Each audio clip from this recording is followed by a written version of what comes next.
Welcome to Contact Has Begun, brought to you by the grace of the World Puja Network, one of the last vestiges of truth concerning benevolent, spiritually and technologically advanced off-world visitors. Some refer to these visitors as our greater family of man or returning ancient ancestors. I am James Gillen, your host, and our guests also include cutting-edge physicists, authors, teachers, and healers dedicated to the awakening and healing of humanity and the earth. Let the journey begin.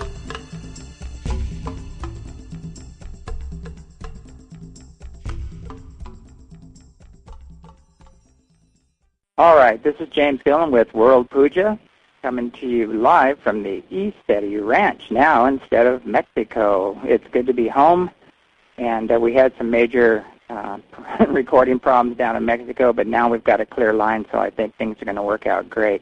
I have a great guest tonight, somebody I highly respect, Mary Rodwell. She's pretty much the founder of CERN, and she's an RN, and she's been doing hypnotherapy on all kinds of people, from children all the way up, and bringing forward some amazing information concerning our off-world visitors. So without any further ado, I'd like to welcome Mary to the show. Mary, are you with us?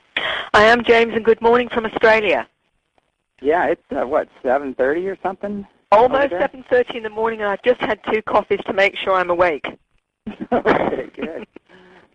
I know, I usually get up at about 5, I don't know why, or sometimes 4 every morning, because of the weird energies going on. But, it's still early 7. A lot of times I just meditate and go back to bed. Mm. But, there's so many crazy things going on. I would love to get your take on some of the things.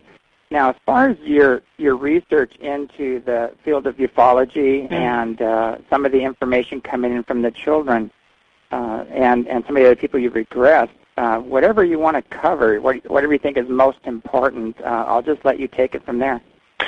Well, James, there's so much, and I think what always gives me what I always feel is very credible is when we hear information from the children. Children often too young to have even watched talk shows or whatever. But about a year and a half ago, I went to England, and there was a family that I did some regression on, a grandmother and a 15-year-old little young man. And what was fascinating about this young man, he'd actually been quite fearful because the whole family had been taken up in their car had actually literally been taken up onto the craft. And apart from the grandmother, which was a very interesting one, what interested me about this 15-year-old boy was when he finally was prepared to find out what he was fearful about. As it turned out, it wasn't the beings at all. It was something else. But what was fascinating for me was the connection between the extraterrestrials, our off-worlders, the interdimensionals, and the transcendentals, how they're working on what I call the level of soul. In that sense, what was fascinating, a lot of people are interested in the orbs that are being taken, with digital cameras and what have you.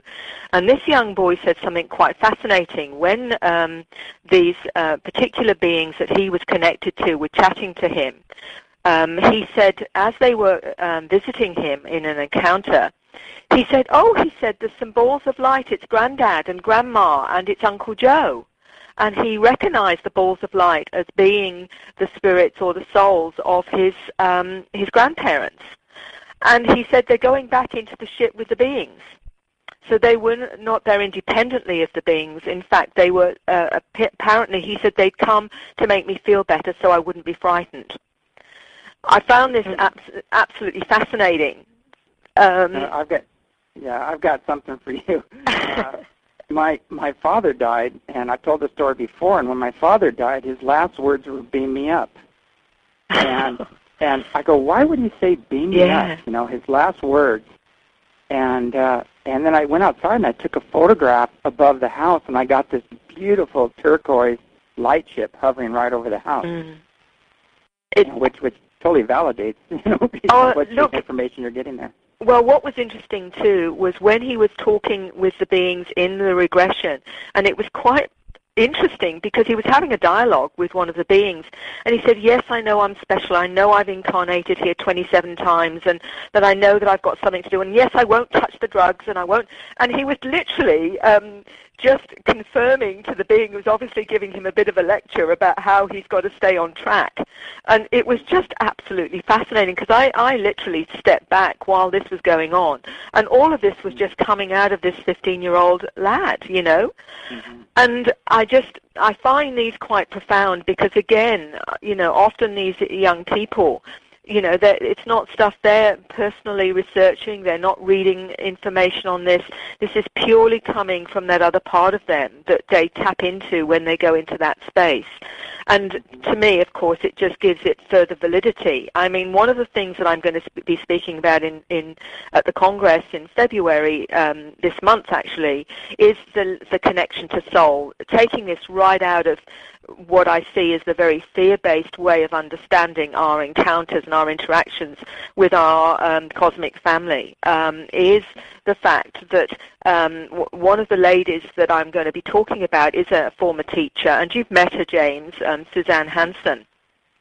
And she's got a lot of conscious memory, but not only that, she was informed by the to come and see me regarding some extra information she needed to know. And one of the experiences that I'm going to be talking about is when she was 8 years old, and she's on the craft, and they're saying, we want you to meet someone really special. And she didn't know, and she describes herself, and with Suzanne, it's almost like pressing play, because she just literally takes you sequentially through a particular experience. She didn't ask to explore this one. This was one where they said, keep the mandate open. And what was fascinating, she describes herself literally skipping round the corridor with the grey in front of her, watching fondly as he's seeing her quite at home on the craft, going into a room that she says was no bigger than a bedroom, and she's standing there like a good little girl with her hands behind her back. And in they come, and they're bringing this blue ball of light. And immediately she gets all these incredible feelings and emotion, and it's something she said I couldn't describe other than the way I feel around my mum or my beloved dog. She said it was that kind of emotion and love and connection.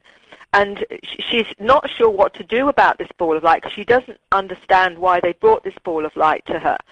And she's sort of doing cartwheels around the room to entertain it. And then she's told, well, this is that we're connecting you to the soul of your son. And she said, but I haven't got any children. I'm only 8, And they said, but when you get married, you're going to have a child, and this is going to be the child. We want you to connect with him now on these levels. In before this actually happens.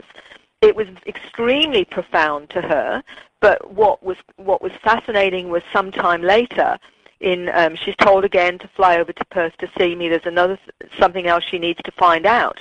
And in that experience, she's heavily pregnant, and she's taken back up onto the craft.